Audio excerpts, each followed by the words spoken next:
नमस्कार दोस्तों, स्वागत है आपका आपके अपने YouTube चैनल जी शिक्षा पोर्टल में। दोस्तों आज हम सीटेट 2026 के लिए मॉडल टेस्ट पेपर नंबर और 11 लेकर आ गए हैं। दोस्तों अगर आपका भी सपना है सीटेट को अच्छे अंकों के साथ क्वालिफाई करने का, तो आज ही हमारे चैनल के साथ जुड़ जाइए, क्योंकि दोस्तों सीटेट एग्जाम की संपूर्ण तैयारी मैं आपको इस चैनल पर करवा रहा हूँ। दोस्तों इस मॉडल टेस्ट पेपर के अंदर मैंने CDP के मोस्ट इंपॉर्टेंट क्वेश्चन को और शामिल किया है, जिनकी आपके एग्जाम के अंदर सबसे ज़्यादा पूछे जाने की संभावना है। दोस्तों अगर आप इस वीडियो को पूरा देख लेते हैं तो मैं आपको विश्वास दिलाता हूँ कि मुख्य परीक्षा के अंदर आपके 3 से 4 क्वेश्चन सही हो जाएंगे। दोस्तों अगर आप हमारी इस सीरीज को फॉलो कर लेते हो तो मैं आपको विश्वास दिलाता हूं कि 30 में से 28 प्लस क्वेश्चन आपके और राइट हो जाएंगे। तो चलिए वीडियो शुरू करते हैं। दोस्तों यह एक शॉर्ट वीडियो होगा, जिससे दोस्तों 15 से 20 मिनट के अंदर मैं आपको ओवरऑल साइकोलॉजी का रिवीजन करवाने वाला हूं।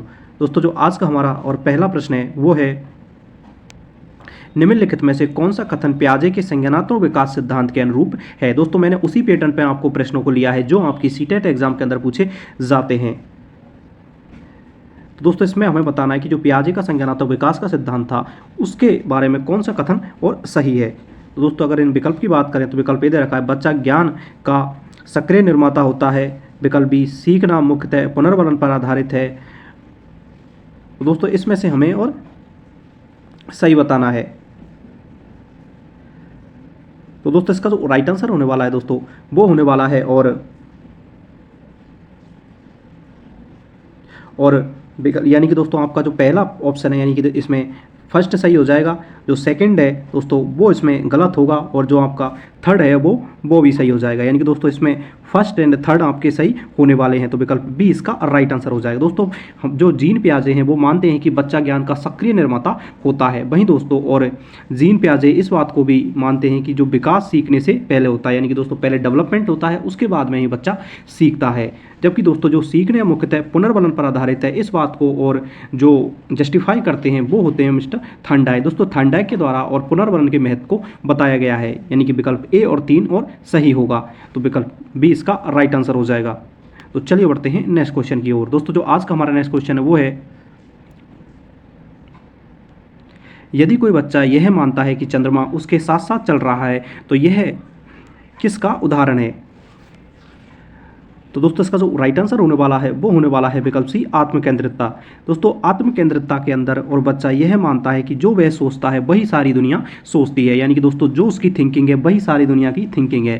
दोस्तों अगर हम इसे आत्मकेंद्रितता की बात करें तो इसे अंग्रेजी में इकोसेंट्रिज्म के नाम से जाना जाता है। दोस्तों अगर इसकी अवस्था की बात करें तो जब दोस्तों बच्चा और पूर्व सक्रियात्मक अवस्था होती है, जिसमें 2 से और 7 वर्ष के बीच में जब बच्चा होता है तो उसके अंदर आत्मकेंद्रितता का गुण पाया जाता है। तो विकल्प सी इसका राइट आंसर हो जाएगा। दोस्तों जीन पियाजे के द्वारा संज्ञानात्मक विकास की और 4 अवस्थाएं दी गई है, जिसमें दोस्तों संवेदी पेशी अवस्था, पूर्व सक्रियात्मक अवस्था, मूर्त सक्रियात्मक अवस्था और औपचारिक अवस्था आती हैं। तो विकल्प सी राइट आंसर होगा। दोस्तों अगर आपको वीडियो पसंद आ रहा तो प्लीज़ हमारे चैनल को सब्सक्राइब करें, वीडियो को लाइक करें और वीडियो मत तक जरूर बने रहें। मैं आपको विश्वास दिलाता हूं कि अगर आप वीडियो पूरे डेडिकेशन के साथ देख लेते हो तो मुख्य परीक्षा के अंदर आपके और 28 प्लस क्वेश्चन सही हो जाएंगे। तो दोस्तों जो आज का हमारा नेक्स्ट क्वेश्चन है वो है, विकास अधिगम की पूर्व शर्त है, यह विचार किस मनोवैज्ञानिक से सर्वाधिक संबंधित है।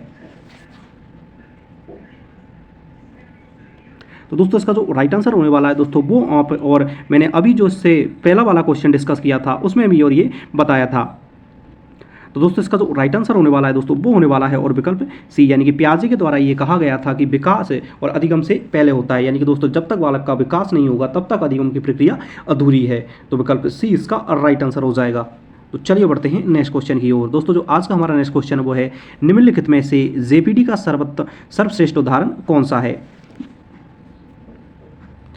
तो दोस्तों इसका जो राइट आंसर है दोस्तों वो आपको कमेंट बॉक्स में और बताना है। यानी कि दोस्तों जो आपका जेपीडी यानी जोन ऑफ अप्रॉक्सीमेटिव डेवलपमेंट, यानी कि जो निकटवर्ती विकास का क्षेत्र होता है उसका और सर्वोत्तम उदाहरण आपको बताना है। दोस्तों इसका आंसर आपको और कमेंट बॉक्स में और बताना है। दोस्तों आपको बिल्कुल भी वीडियो स्किप नहीं करना है, वीडियो को अंत तक जरूर देखना है। दोस्तों अगर इसकी PDF चाहिए तो आप हमारे डिस्क्रिप्शन बॉक्स में टेलीग्राम चैनल का लिंक है, इसे ज्वाइन करके आप और सीटेट का संपूर्ण फ्री कंटेंट और प्राप्त कर सकते हो, जिसमें दोस्तों सबसे पहले आपको हमारे YouTube चैनल को सब्सक्राइब करना होगा, उसके बाद में हमारे और टेलीग्राम चैनल को ज्वाइन करना होगा। तो चलिए बढ़ते हैं नेक्स्ट क्वेश्चन की ओर।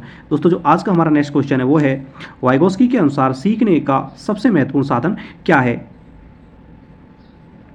तो दोस्तों इसका जो राइट आंसर होने वाला है दोस्तों वो होने वाला है और विकल्प बी, यानी कि दोस्तों भाषा। दोस्तों वाइगोस्की ने और भाषा को सीखने का सबसे महत्वपूर्ण साधन माना है। दोस्तों वाइगोस्की मानते हैं कि सबसे पहले और बच्चे के अंदर भाषा आती है, उसके बाद में विचार आता है और उसके बाद में वह अधिगम कर पाता है। यानी कि दोस्तों भाषा, विचार और अधिगम, इस क्रम को और वाइगोस्की फॉलो करते हैं। दोस्तों वाइगोस्की के द्वारा ही सामाजिक अंतःक्रिया का सिद्धांत भी दिया गया था। दोस्तों इनके द्वारा ही जेपीडी और एमक्यू जैसी अवधारणा भी दी गई थी।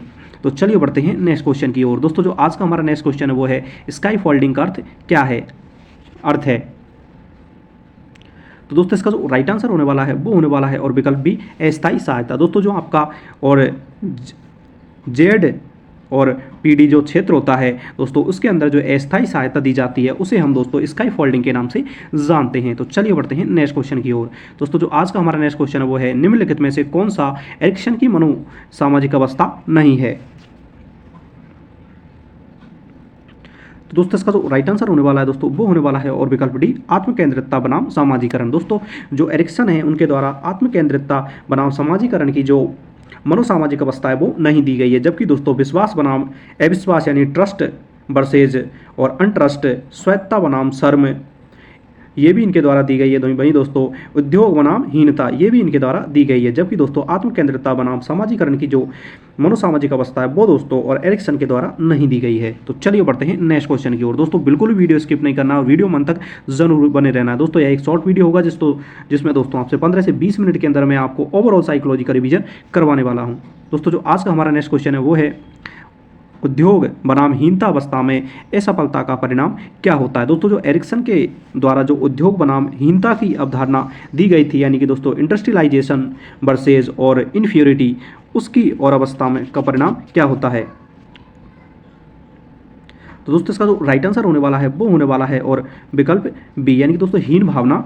यानी कि दोस्तों जब बच्चे को असफलता मिलती है लगातार, यानी कि जब उद्योग बनाम हीनता की जो भावना है 6 से और 12 वर्ष के बीच में जब बच्चा होता है और जब उसे किसी कार्य में असफलता मिलती है तो उसके अंदर हीन भावना का विकास हो जाता है, यानी कि इन्फीरियरिटी और जो कि फीलिंग्स है उसके अंदर आने लगती है। तो विकल्प बी इसका राइट आंसर हो जाएगा। तो चलिए बढ़ते हैं नेक्स्ट क्वेश्चन की ओर। दोस्तों अगर आपको वीडियो पसंद आ रहा है तो प्लीज़ हमारे चैनल को सब्सक्राइब करें, वीडियो को लाइक करो, कमेंट करके जरूर बताएं कि आपको वीडियो कैसा लग रहा है। दोस्तों जो आज का हमारा नेक्स्ट क्वेश्चन वो है कॉल वर्क के अनुसार अच्छा बच्चा अभिन्यास किस स्तर में आता है।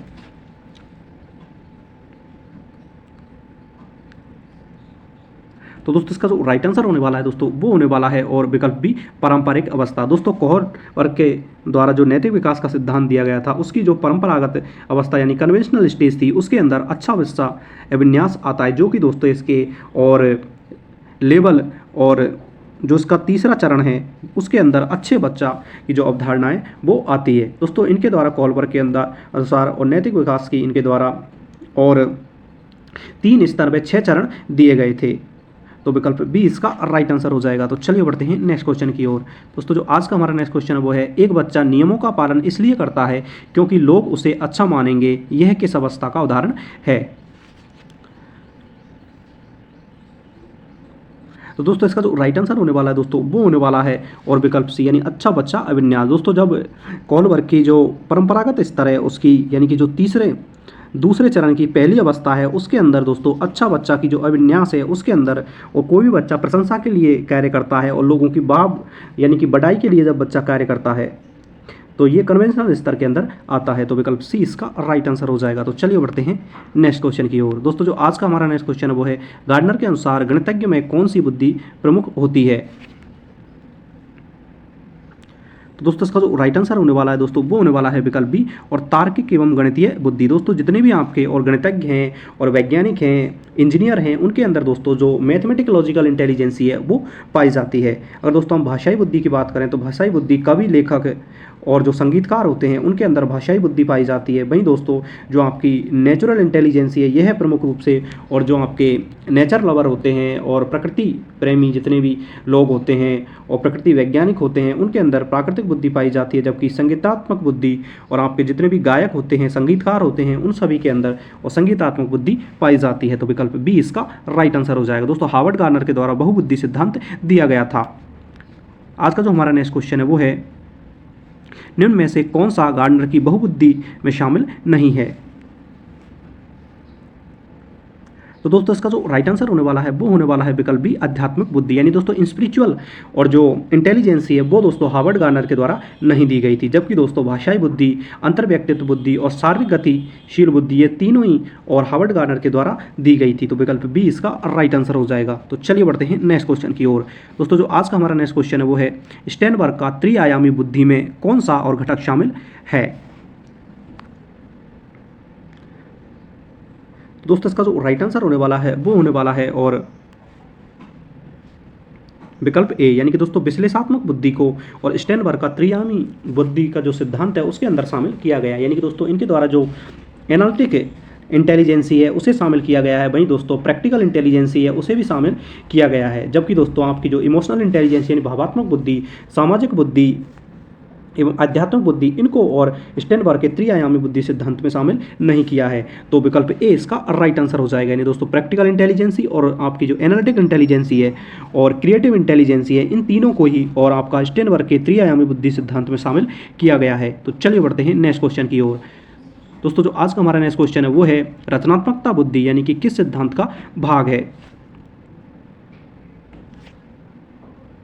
तो दोस्तों इसका जो राइट आंसर होने वाला है दोस्तों वो होने वाला है स्टेनबर्ग। दोस्तों स्टेनबर्ग का जो त्रिबुद्धि आयामी सिद्धांत है उसके अंदर इन्होंने और दोस्तों जो क्रिएटिव इंटेलिजेंसी है उसका भी और जिक्र किया है। यानी दोस्तों एनालिटिक इंटेलिजेंसी, प्रैक्टिकल इंटेलिजेंसी और क्रिएटिव इंटेलिजेंसी यानी कि 3 बुद्धि इनके द्वारा और दी गई हैं। तो विकल्प सी इसका राइट आंसर हो जाएगा। दोस्तों अगर आपको वीडियो पसंद आ रहा तो प्लीज़ हमारे चैनल को सब्सक्राइब करें और वीडियो को अंत तक ज़रूर देखें। दोस्तों जो आज का हमारा नेक्स्ट क्वेश्चन है वो है निम्नलिखित में से कौन सा अभिसारी चिंतन यानी कन्वर्जेंट थिंकिंग का उदाहरण है। तो दोस्तों इसका जो राइट आंसर होने वाला है वो होने वाला है विकल्प सी और 25/4 यानी कि दोस्तों जो आपकी अभिसारी चिंतन जिसे हम कन्वर्जेंट थिंकिंग बोलते हैं इसमें दोस्तों और किसी भी प्रश्न का मात्र एक उत्तर होता है। यानी कि दोस्तों जितनी भी गणित की अपन की अनुक्रियाएं आती है जिसमें सब्सट्रैक्ट करना, जोड़ना, घटाना, ये सारी चीज़ें और आपकी अभिसारी चिंतन के अंदर आती हैं, जिसमें दोस्तों आपके प्रश्न का केवल एकमात्र उत्तर होता है। वहीं दोस्तों अपसारी चिंतन की बात करें तो इसे दोस्तों हम डाइवर्जेंट थिंकिंग के नाम से जानते हैं। दोस्तों इसमें एक प्रश्न के और अनेक उत्तर होते हैं। तो विकल्प सी इसका राइट आंसर हो जाएगा। तो चलिए बढ़ते हैं नेक्स्ट क्वेश्चन की ओर। दोस्तों जो आज का हमारा नेक्स्ट क्वेश्चन है वो है मौलिकता यानी ओरिजिनलिटी रचनात्मकता का कौन सा पक्ष है। तो दोस्तों इसका जो राइट आंसर होने वाला है दोस्तों वो होने वाला है और विकल्प बी यानी कि नवीन एवं अनूठा विचार देना। दोस्तों जो आपकी रचनात्मकता है यानी क्रिएटिविटी है उसका और सबसे जो नवीन एवं अनूठा पक्ष है उसे दोस्तों मौलिकता को माना जाता है। अगर दोस्तों हम इसे एग्जाम्पल से समझे तो दोस्तों जब एक बच्चे से किसी ईंट के बारे में पूछा जाता है, अगर कि ईंट के आप उपयोग बताइए, अगर बच्चा और उसी ईंट के और एक सुंदर कलाकृति बनाकर आपको प्रस्तुत करता है या उसके बारे में बताता है तो ये दोस्तों उसकी जो ओरिजिनलिटी है यानी मौलिकता है उसको शो करता है। इसीलिए इसे नवीन एवं अनूठा विचार कहते हैं। दोस्तों अगर हम रचनात्मकता की बात करें तो इसके पक्षों की बात करें तो इसमें दोस्तों फ्लेक्सिबिलिटी आ जाएगी, ओरिजिनलिटी आ जाएगी दोस्तों, और ये इसके प्रमुख पक्ष और माने जाते हैं। वही दोस्तों फ्लुएंसी भी इसका एक प्रमुख पक्ष है। तो विकल्प बी इसका राइट आंसर हो जाएगा। दोस्तों आज का जो हमारा नेक्स्ट क्वेश्चन है वो है वंडूरा के सिद्धांत में पुनर्वलन की भूमिका क्या है।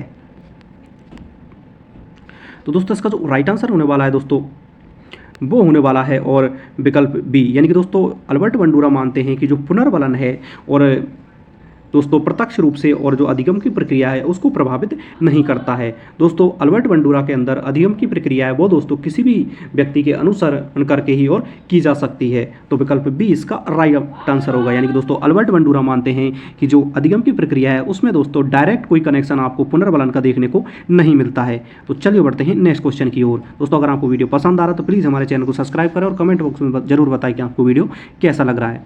दोस्तों जो आज का हमारा नेक्स्ट क्वेश्चन है वो है प्रत्यक्ष पुनर्वलन के बिना भी सीखना संभव है, यह विचार किसका है। तो दोस्तों यह और मैंने अभी जो आपका लास्ट क्वेश्चन था उसमें भी और डिस्कस किया था। तो दोस्तों इसका राइट आंसर आपको और कमेंट बॉक्स में बताना है। तो चलिए बढ़ते हैं नेक्स्ट क्वेश्चन की ओर। दोस्तों जो आज का हमारा नेक्स्ट क्वेश्चन है वो है अधिगम स्थानांतरण यानी ट्रांसफॉर्म ऑफ लर्निंग का अर्थ है।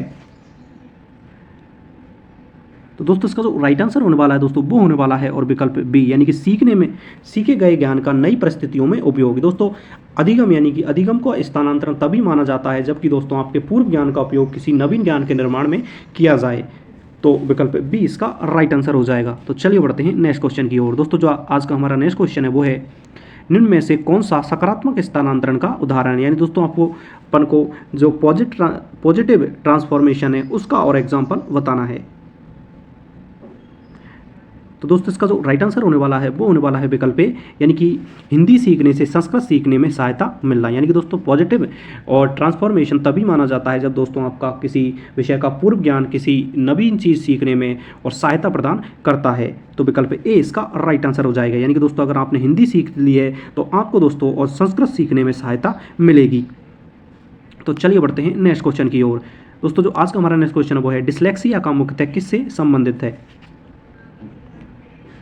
तो दोस्तों इसका जो राइट आंसर होने वाला है दोस्तों वो होने वाला है विकल्प ए, पढ़ने में की कठिनाई। दोस्तों जब बच्चे को पढ़ने में कठिनाई होती है, यानी कि दोस्तों वह सही प्रकार से अक्षरों को नहीं देख पाता है और दोस्तों उनका अर्थ नहीं दे पाता है, तो उसे दोस्तों हम डिस्लेक्सिया के नाम से जानते हैं। तो विकल्प ए इसका राइट आंसर हो जाएगी।